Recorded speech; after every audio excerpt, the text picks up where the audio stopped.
Hey guys, it's Nichole Eaton with the Rock Your Soul book and podcast, where we talk about how to hack your mindset, grow your intuition, and live your best life.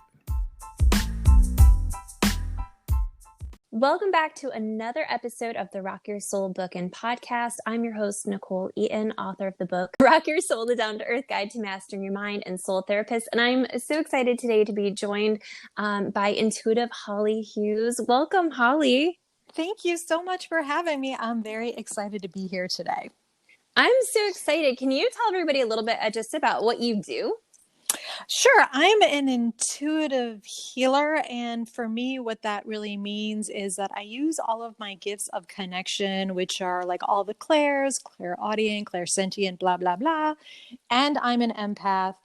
And I can see dead people. So for me, when a client comes in, I usually help people through transitions. So they're in a place of feeling stuck, something's not working for them, or they're going through an emotional reset or healing a trauma, an end of a relationship, business, whatever. And I just kind of help them find their way back to themselves. And I never have an agenda of what a person should be. I just want to help them find who they are authentically. And then we go from there. I love that work. Obviously, like that's right in my wheelhouse. And I absolutely love that idea of, you said something along the lines of, not what I think people should be. And I think that's such a huge theme. Like how do you find your authenticity in a time like this?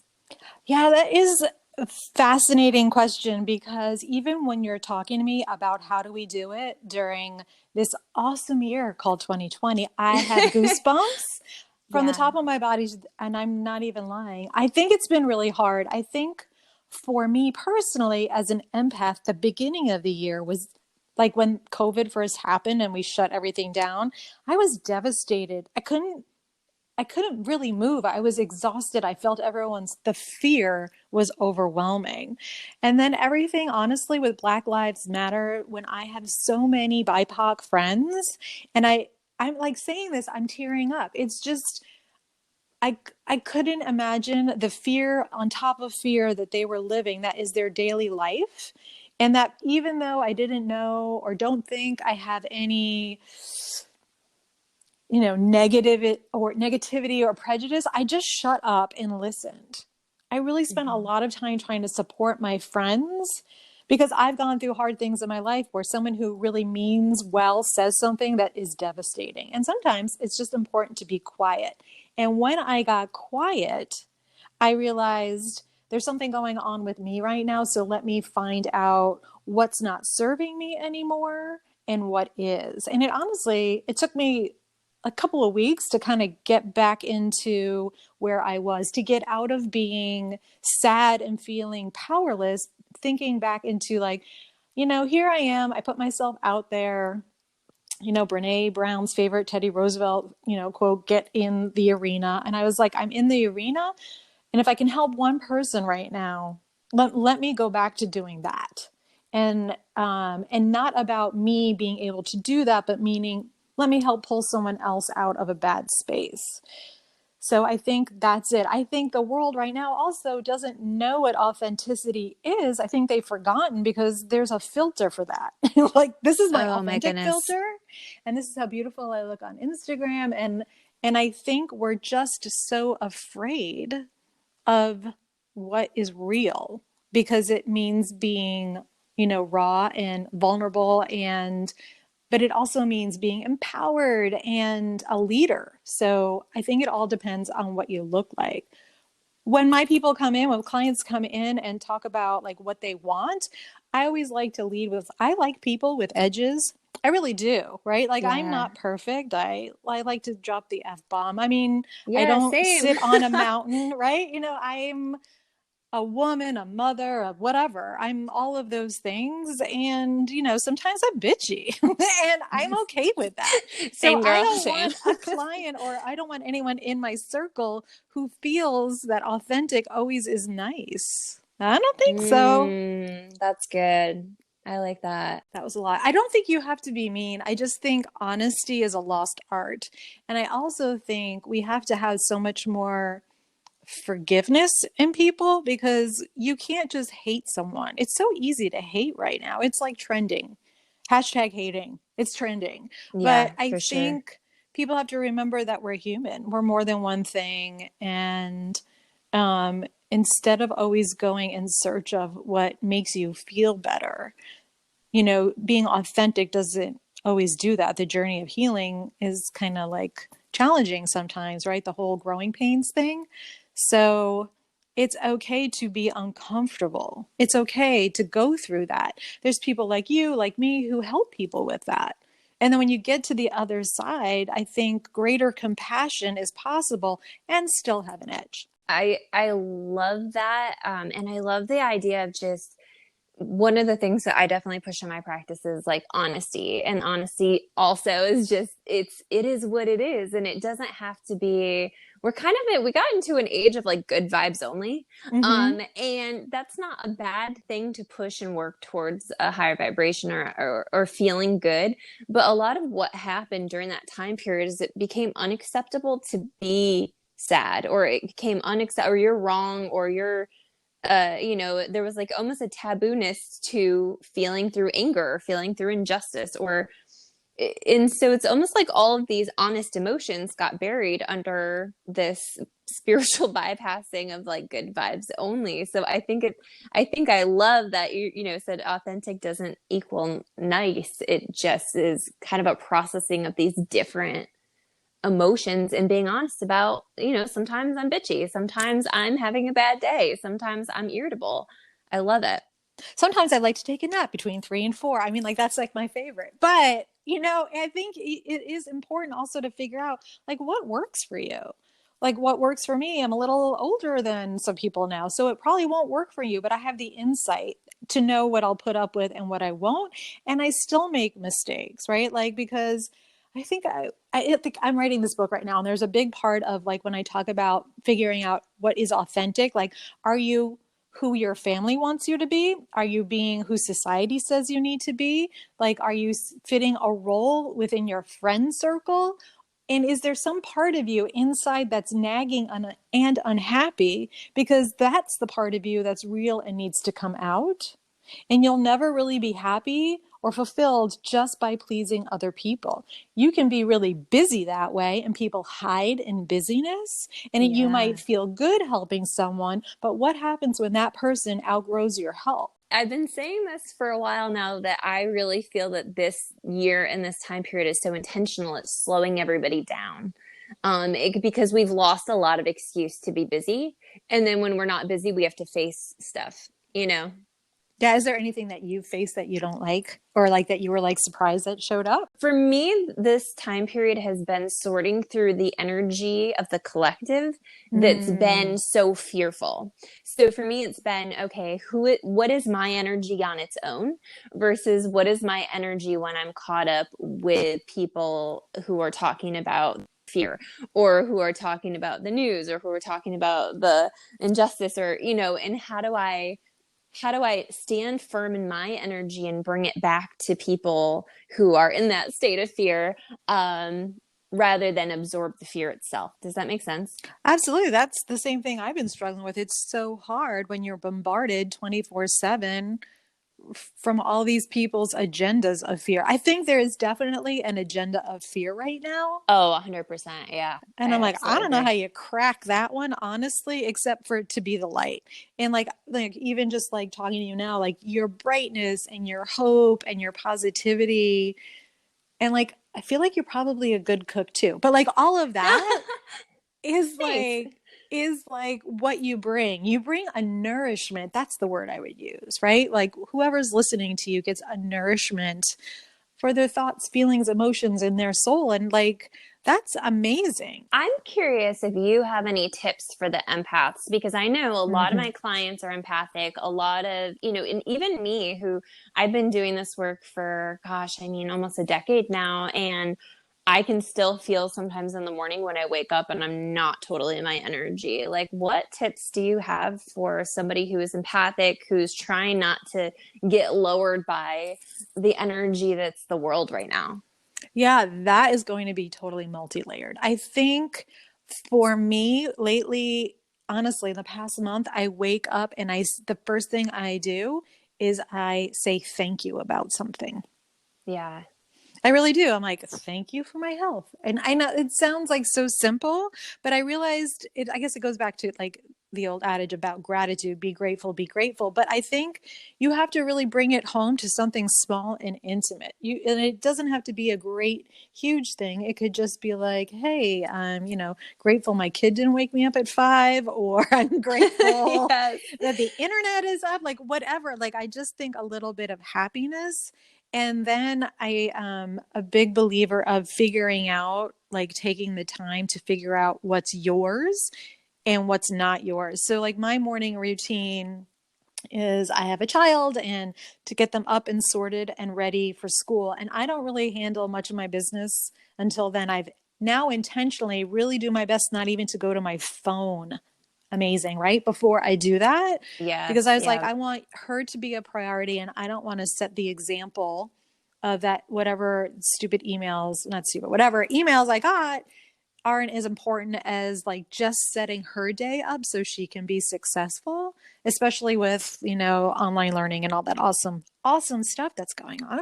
Hmm. So I think, and after I do that, I set and I try to meditate most days. And I know that's impossible for a lot of people. It's really hard, but you just need like 15 seconds. It doesn't have to be huge. And you just figure out what's yours and not.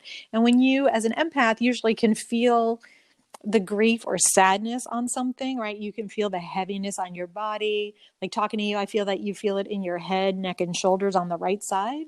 So maybe it's left. I usually mirror people when I'm looking at them. But like when you Yeah. feel that heaviness, the simplest thing, especially for people who are maybe new at being an empath, is to give it a color or a shape. That's what I often recommend when people don't even understand that they're an empath. Like, what is that feeling?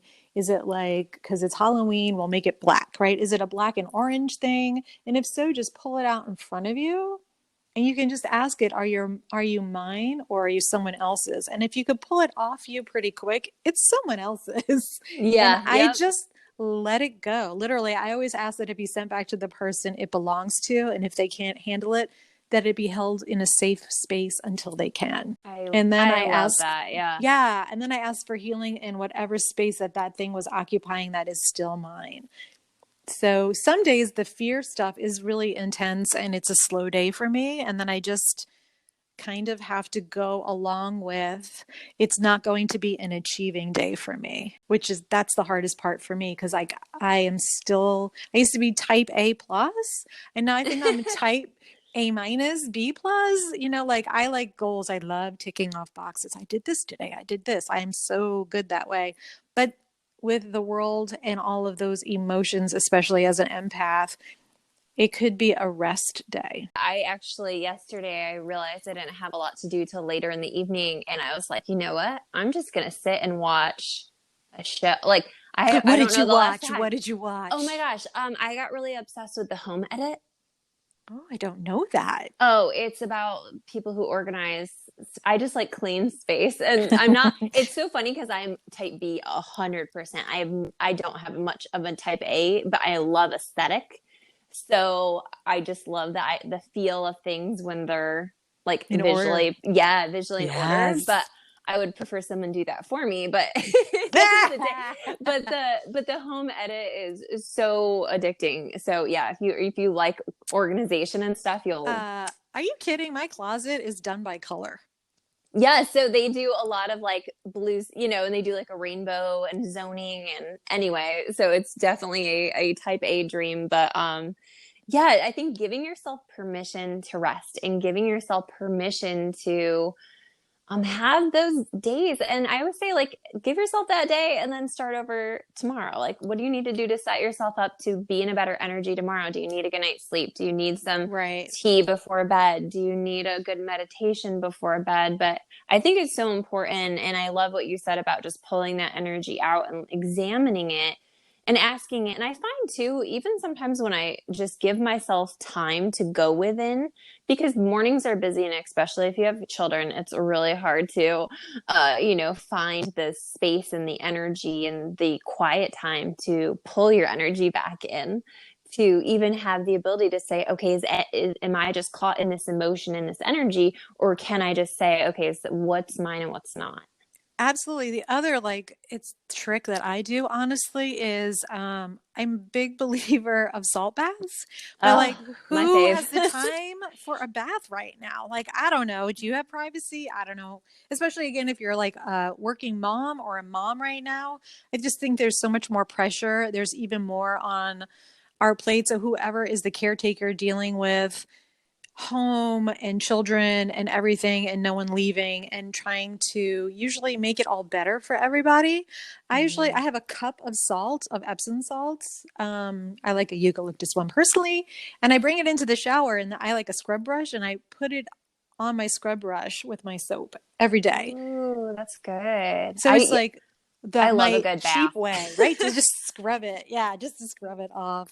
So That's I, perfect. Like if you don't have the time to just soak in a bath, like that is absolutely perfect. I've also found structuring me time, like my children, even though I have a 12-year-old. So my daughters, me too. are a little bit older, but they are in bed. They can read for a half Mm-hmm. hour or whatever, but they're in bed at 8 and that is my time.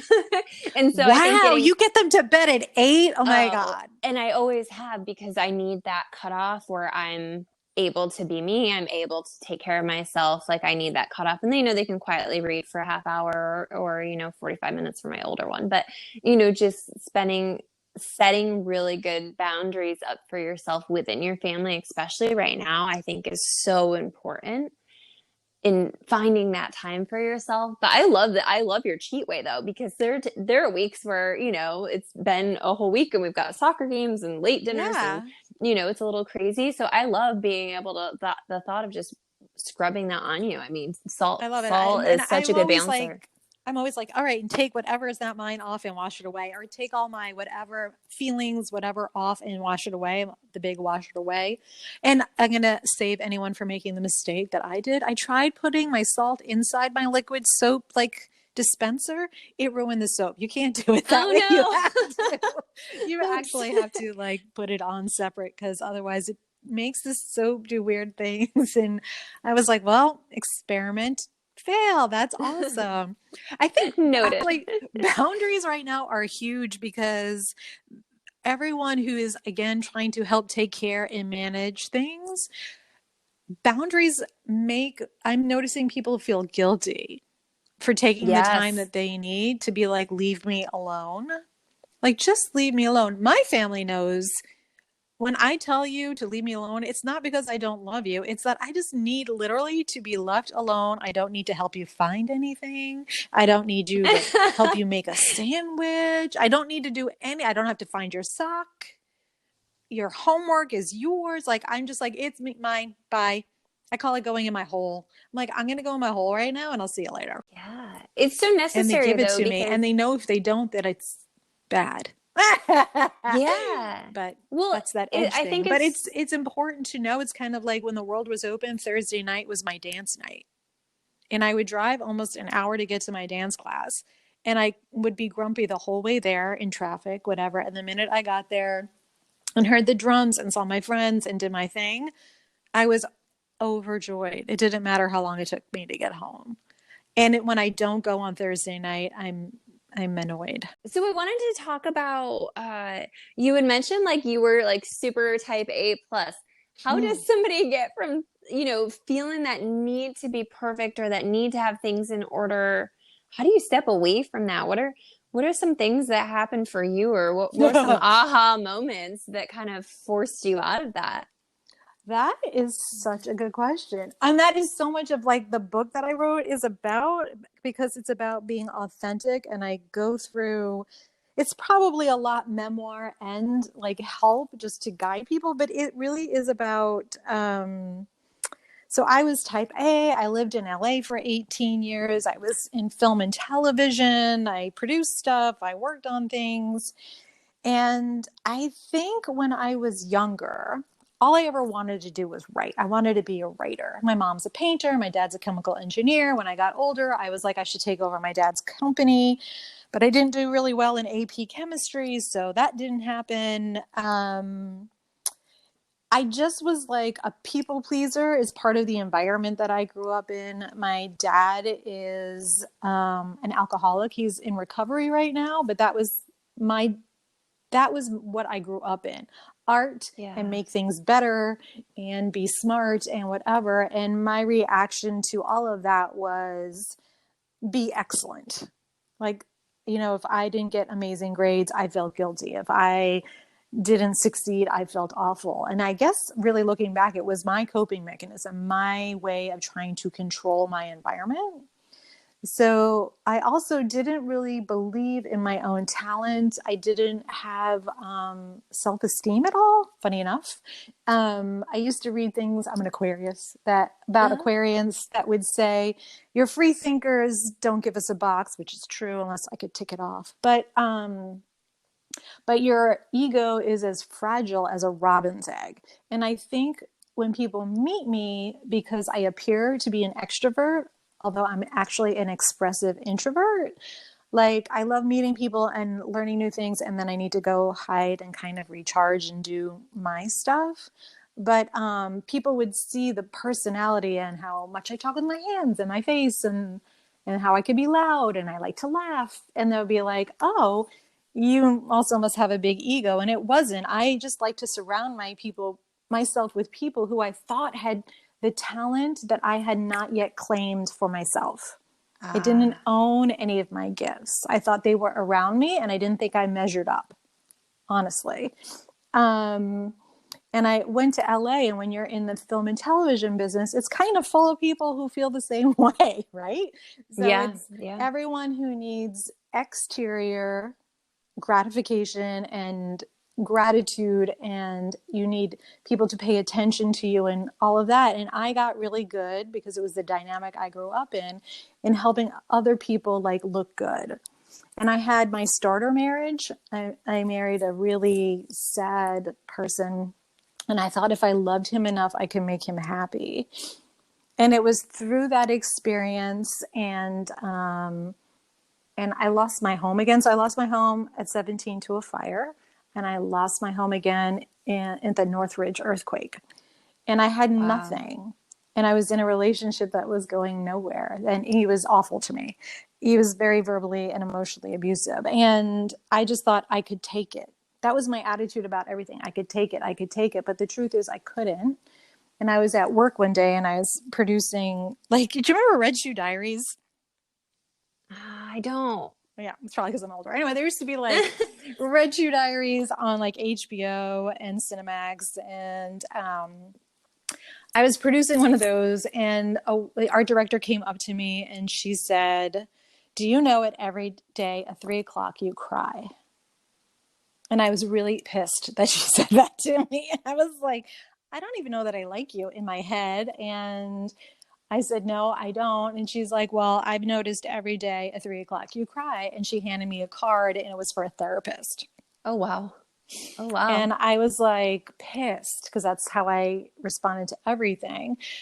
And then at 3 o'clock that day, I realized I was crying and I didn't have any association with it. None. Ah, Like, it took okay. a stranger to tell me what was happening, because my type A made me shove every feeling down every morning. It made me disassociate from everything I did. I always wrote. So I've been writing my whole life. I have all these old journals, which are so sad to read now sometimes. But I just would write it and forget it. Again, my coping mechanism, so I could go out and be type A. And I went to therapy, and then I was there for a while, and she was amazing. And she told me to read my stuff, right? To read what I had Yeah. written. And it was Dad's drunk. It was I'm so unhappy. It was he's mean and cruel. It was like all of these things that I thought I could handle, but I wasn't actually handling.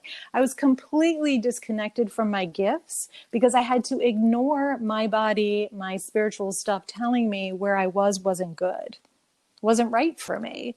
And I was like, but I'm going to prove I can do it anyway. That was my type A. You say no, I'll show you. And I would use it to motivate me. But motivation and anger and with an FU in it, I think ultimately really isn't healthy.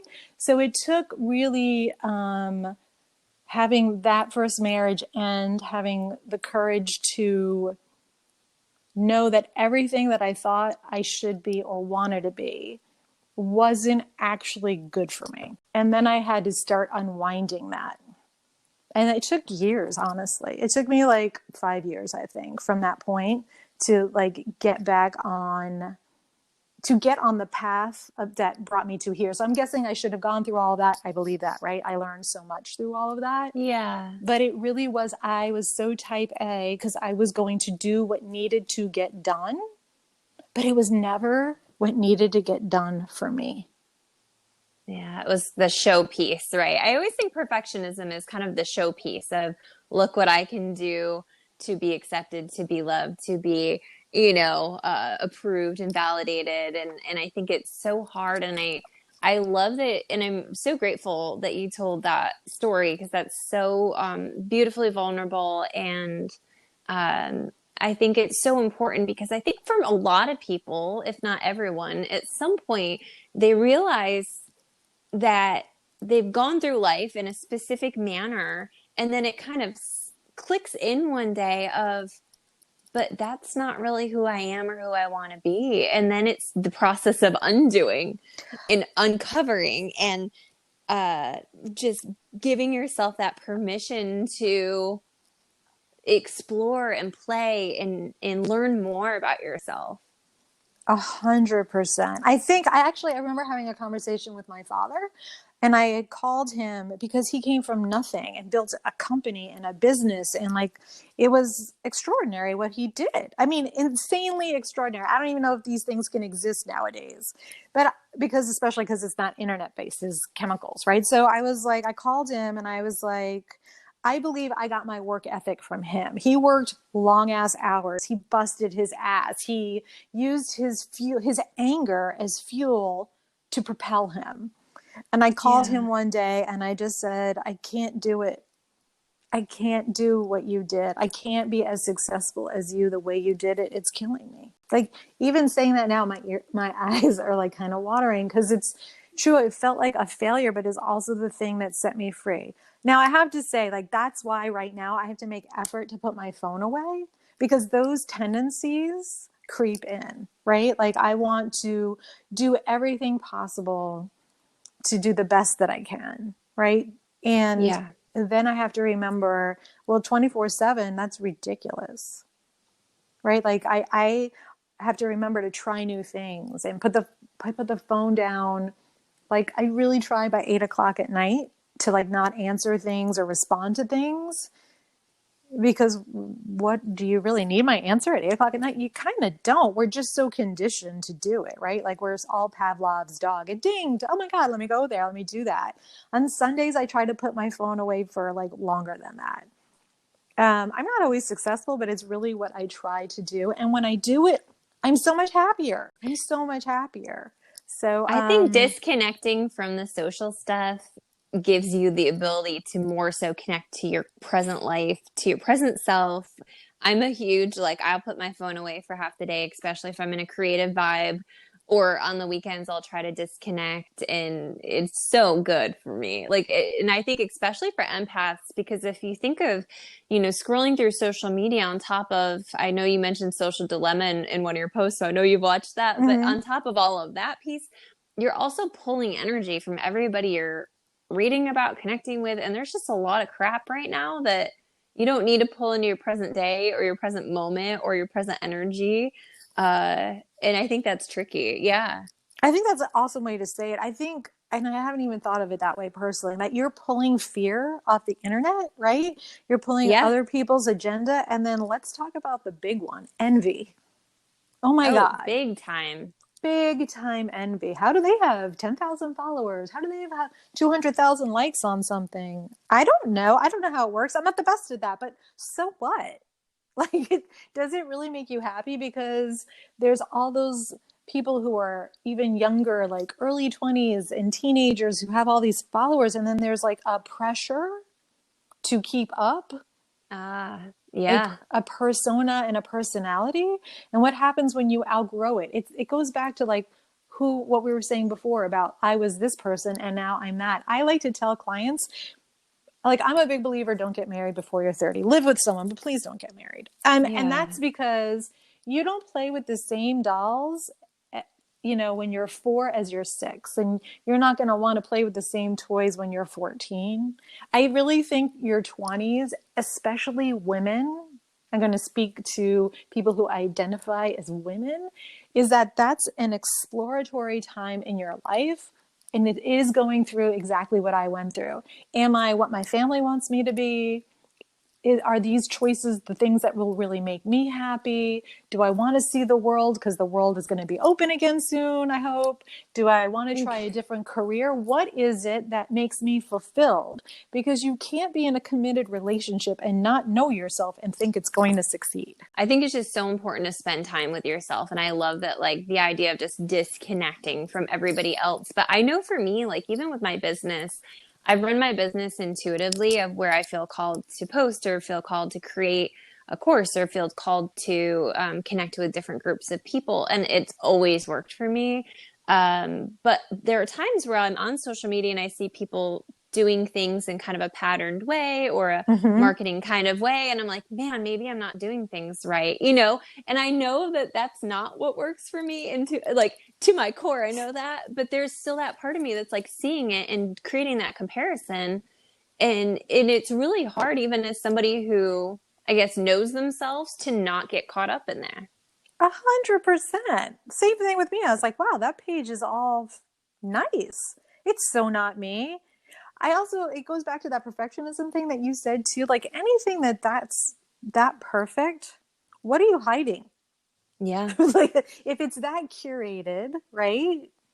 Like I'm curious as to what you don't want us to see. I And think that, that social media has become a really interesting place for people to create a different perception of their lives that, that they want people to see. And I think it's really lost its honesty and its truth. And that's why I always gravitate towards, content creators who do gravitate more towards vulnerability and do gravitate more towards the raw truth and the, not so perfect stories. I think that for me feels more of an easier connection because there is so much right now that, it looks nice, it looks perfect, it looks, and so I always try to be honest, like, man, I've had a rough day and here's how I've coped. And I always try to come out on the other end of it. Here's how I've coped. But I think the important thing to know is that sometimes even after you've mastered things, even after you feel like you've, gotten through things, you can still be conditioned to old patterns of behavior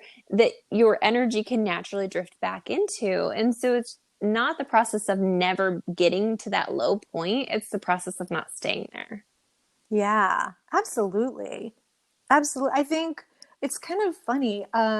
I realized, okay, so that full moon last week, right? Yes, it was a good Okay. one. So I don't know if you saw, like, I went outside and I opened my heart to the full moon, which maybe wasn't the smartest thing to do because I could not sleep all night, right? Like, I was Yep. literally buzzing, but I was like, all right, Aries full moon, I want this new beginning and I'm going to let go of whatever this thing is. And I didn't know what it was, but I felt like an old pattern, like, a piece of rock in the ground that I just couldn't dig around. I'm like, whatever this is, it needs to be gone. And I'm open to it and I'm open to love and I'm open to receive whatever you want to give me, give it to me.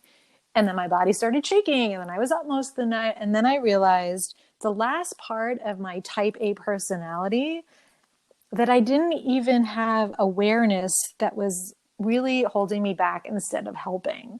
And it is the belief that if I work hard, it will happen. Right? If I Yeah. work really hard, such and such will happen. I have I write young adult fiction as well. And I've had a book out on submission. And like publishing is in a very challenging place right now. And I wasn't understanding what wasn't working because it's not the writing. I get plenty of feedback from editors that it's not the writing. And the title's Dear Dead Drunk Girl because, you know, I'm woo woo and I have to throw some of that in my fiction as well. And I was like, I don't know why it's not being received. And the message I got was I was depending on and in the mindset of it was just my work, right? That there was a Yeah. judgment. I was open to receive judgment, but I have never really been honestly open just to be received. Ah, And my that's brain is still trying good. to process that one, right? Because I was like, okay, so I write, I submit something, they judge it, they print it, or they don't, right? So I Yeah. was conditioned for that, but I wasn't. So I was waiting for a judgment. I'm open to receive judgment. Well, why? Well, like, let's get rid of that part. It'll happen if I'm open to it or not. Yeah. What if we're just like open to receive being seen? Dun, dun, I just want to let dun. that marinate for a second. What if we're just open to being seen? Actually, that's one of the big themes for me right now is also just working on receiving. And because I think in work like we're doing, we're giving quite a bit. That is the Mm-hmm. practice of the healer is to give and to hold space for and to create and to, meet people where they're at, whether it's clients, friends, family, whatever else. And so I've just been working on reframing a lot of my old beliefs that I have to take care of everybody and kind of welcoming people taking care of me or people showing up for me. And so that's actually one of my big manifestations right now is feeling seen, heard, and supported by not only the universe, but by the people around me. Absolutely. I love that. That makes me have a big smile on my face. I Yeah. used to, like when I walk, like I love walking out in nature. That's one of the ways I recharge. I just literally pull energy from like nature. It's awesome. But I often would say I am open to align with the people who will support me. Yes. But I kind of want to rephrase that because that goes back into my judgment thing. And Lord only knows why I have that so deep in me, but that is my nugget right now, right? Like we're not perfect. We're like still learning and evolving, but Yes. the open to receive being seen is so scary for me personally, and it's really what I want. So I'm just going to sit in my anxiety, nervousness, flop sweat of it all. Right? Because that's what Yes. happens. It really feels like, I don't know if you've ever performed in anything or like done public speaking in front of a bunch of faces, but like for me, that'll just make me sweat unconditionally. So like I feel like that right now. I'm like, I'm about to step out and I don't know what's going to come, but I love trusting something good is on its way, especially after the dumpster fire that is 2020. I mean, I could like to put a positive spin on 2020, but like that's a lie. It's been Yeah. challenging at best. I think it's been the year of clarification though. I I think do like that that.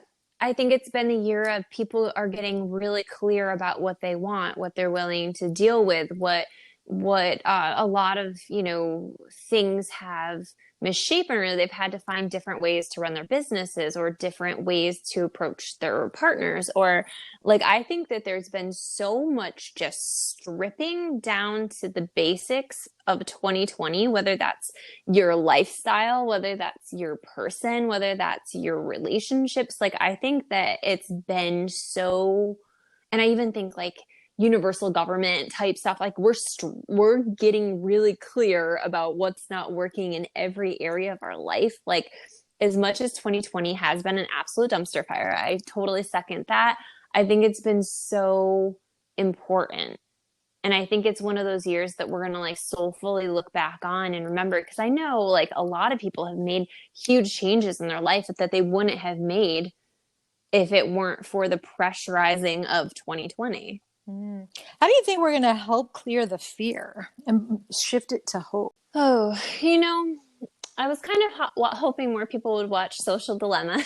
I was kind of hoping more people would come back to that Right? It space was of so critical good. thinking. It was so Yeah. good. It was so good. And I'm just hoping more people come back to the separation between reality and social media and are able to look around. And I don't know if you follow much of like Abraham Hicks. Mm-hmm. Uh, there's this wonderful like segment of like coming back to your own power, your own place of love. And that's where we have to start is when you come back to your own space of radiating love. And I'm a huge believer that your power and your energy radiates out from you and positively shifts and changes the energy of the people around you. So one person doing that impacts the household, one person Mm-hmm. doing that impacts a group of people. And so I think that it has to start at home, and it has to start with one small uh, shift of one person's energy, and being intentional about loving the people you're around you. It's so funny that you said you got really quiet during that time and just felt the need to learn more and listen. Mm-hmm. Because especially with the Black Lives Matter, I don't know if you caught any of my podcasts, but I got caught in one of the violent protests, like in the center of it, of like I'm in a restaurant, people are breaking in the windows and we're running, it was like one of a really traumatic moment for me.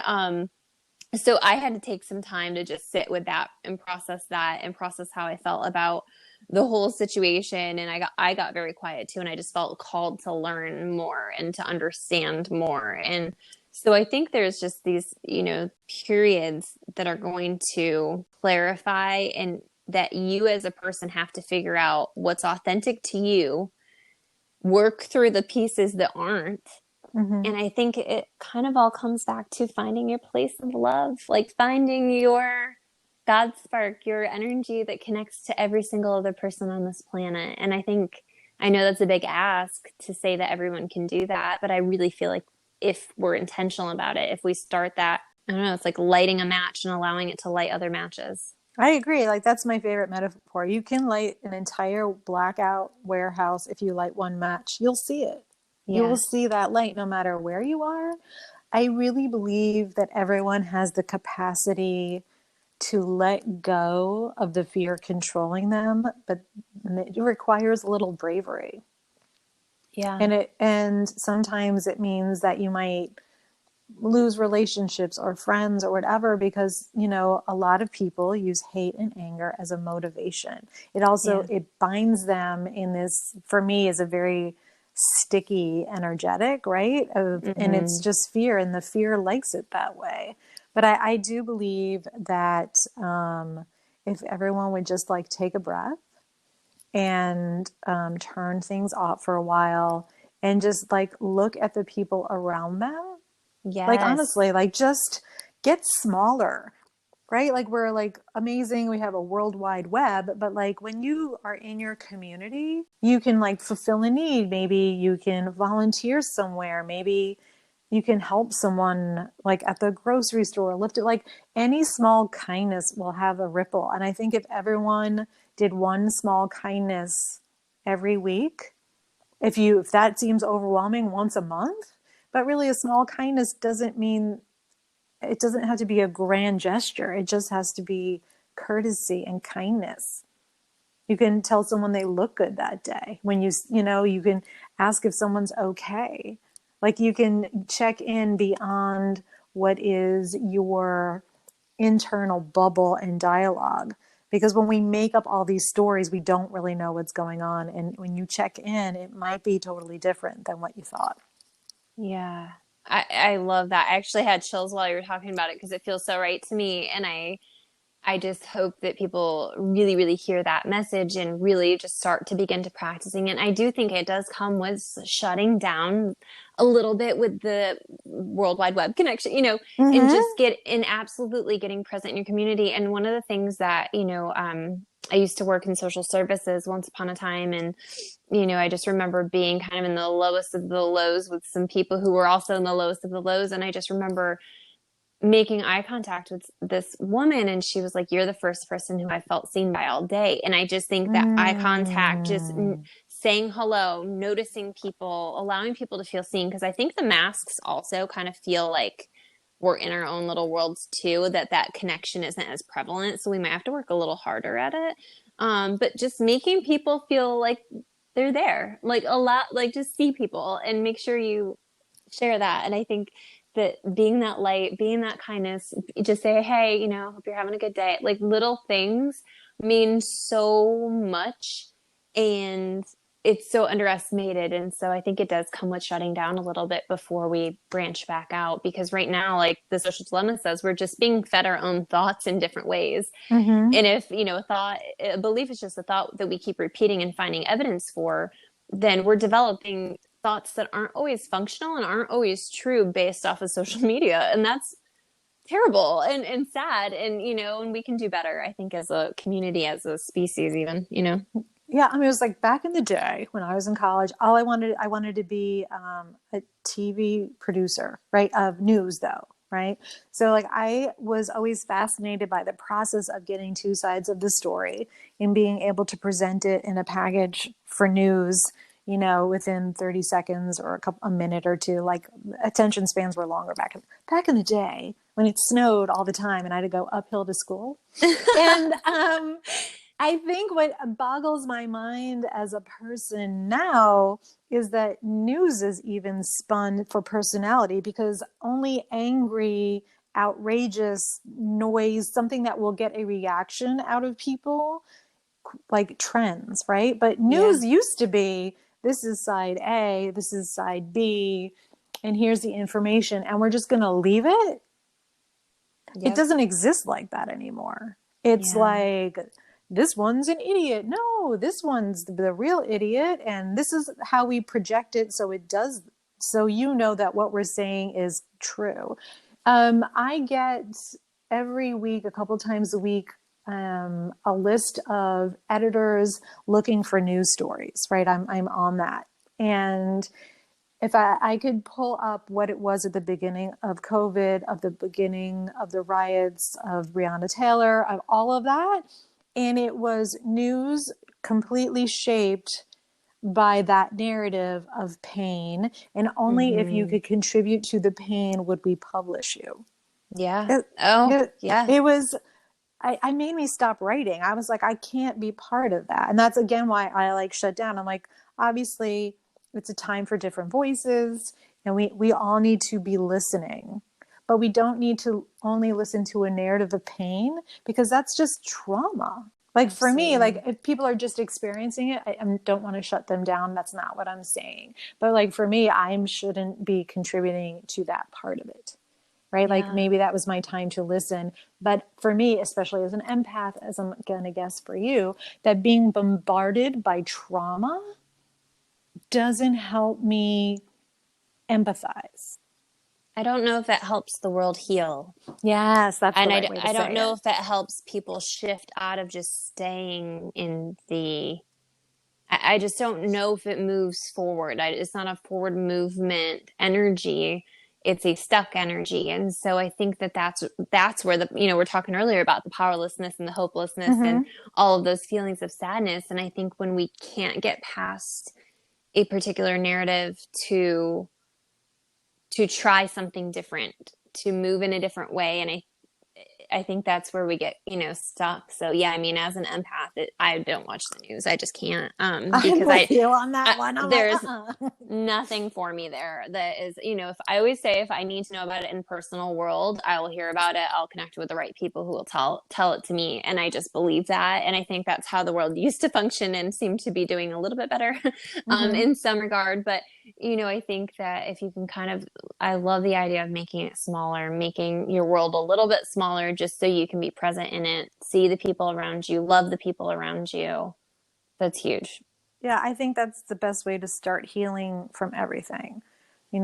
Start one step at a time, that small, intimate circle, right? And then, branch out. And it's always okay to take time to rest. It's always okay if you need to like play the music really loud and scream and rage, if that's how you're feeling, like however you're feeling, take the time to feel it so you can move through it. Otherwise it gets stuck in you and it owns you. And I feel like that's where so much hurt gets like lived day to day.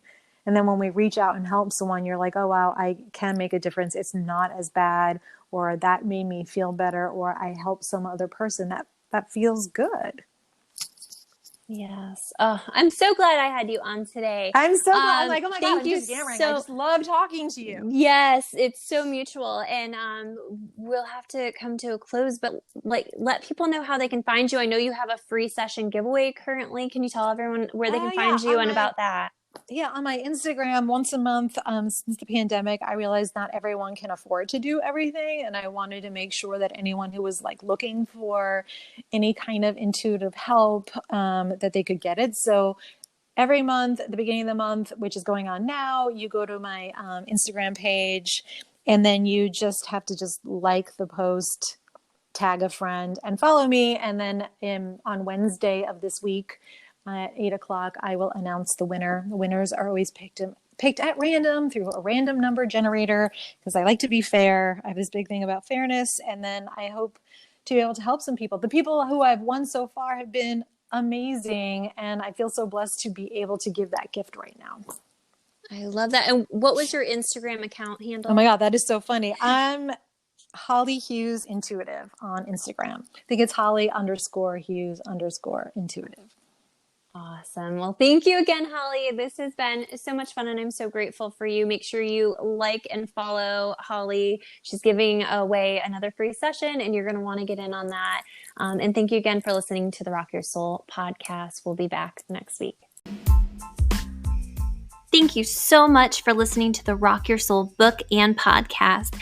Take a moment to book a one-on-one personalized soul therapy session with me or catch a live event by visiting www.nicholeeaton.com or follow me on Instagram at nicholeeaton.xo. Thank you.